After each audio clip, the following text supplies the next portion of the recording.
why do Catholic priests wear black, aside from it being the coolest color, right? Absolutely. It's certainly my favorite color, and it's the thing that's, most populated in my Technically, closet. it's not a color. It's the absence of color. Says the colorblind guy. That's the only one I get. So it's your favorite color too? And it's absent from you and me.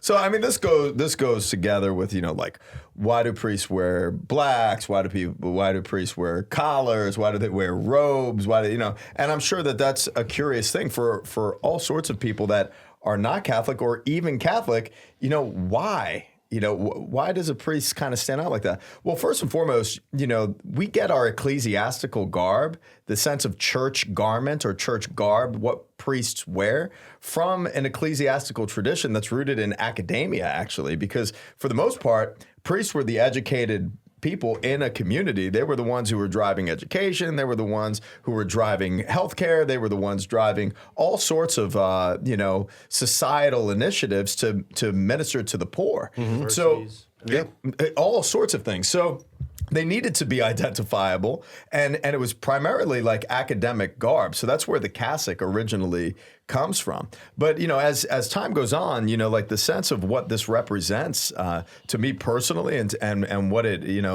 helps me with is that it reminds me of my death to self. Like I've died to myself. And it helps remind me of that. You think he doesn't want to wear neon yellow Nike shirts with blue stripes and all kinds of colors? He wants to wear the Hawaiian Miami Absolutely. shirts. Honestly, what I really want to wear is a Vince Carter jersey. Yeah, the especially big dinosaur purple one. Yes. But he doesn't. My moo-moo. He does that for you. He wears I wear black. the jersey for me. No, but it's it's that sense of dying to self, and the collar, and what I love about the way is like, it's reflecting on, I'm governed by the resurrection. Like I'm being shepherded by Christ, the chief shepherd, the good shepherd, who's really, collared me, in a way.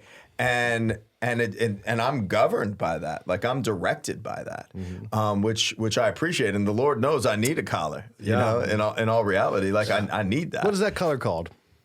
This is a Roman collar. A Roman collar, yeah. And a Roman collar, look, if you're looking at like the 1500s, 1600s, Oh, yeah. it was common fashion. Like just a regular dude walked down the street, that was like weering a tie. Yep. And it was it was cloth. Yeah.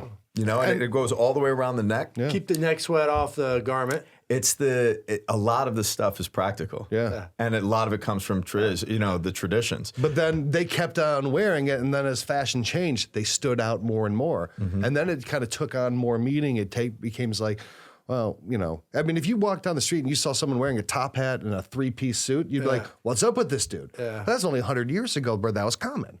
But now, they're like, wow, that person must be doing something very special. They must be going to a gala, a ball, conducting an orchestra. There's something that stands out.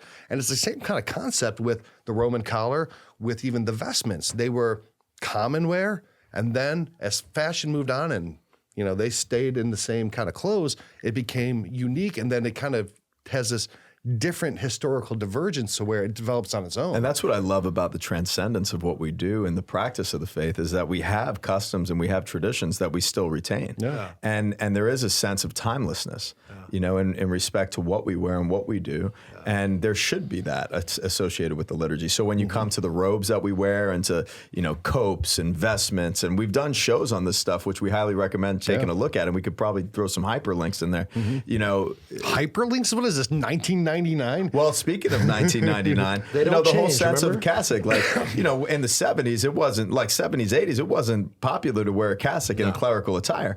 But, then Matrix comes out and then everybody's Keanu Reeves, cool and like again. everybody's cool again. All these young priests want to wear a cassock, not to do away with what the Vatican II did, but it's cool to wear a cassock. Yeah, check me out. Yeah, I mean, in 100 years, you might have like, well, look, of course we wear hoodies. That's just what priests wear, and we're wearing something futuristic. We got a bunch of young priests in my parish in Houston. Big shout out to Father Chad. I know you listen. Father Anderson. These guys wear cassocks like to the store. And I'm just like, whoa, dude, that is bold, bro.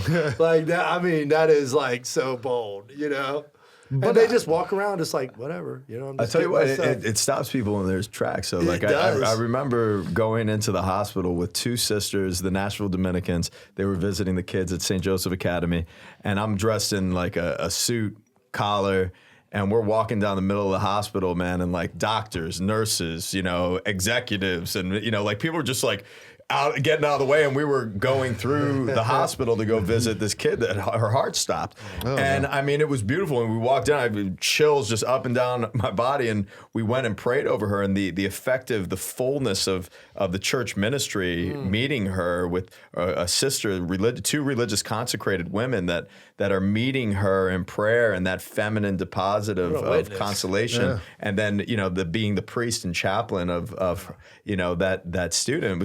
It was an awesome experience, and we need to retain that. We need to get that back. Yeah, I just did a search on why do nuns on Google, and it's cover their hair, wear habits, wear veils, right? And I think there's something you can infer that people are asking this because priests and sisters do stand out. And you are wearing clerical clothes as a sign to the world that you are set apart.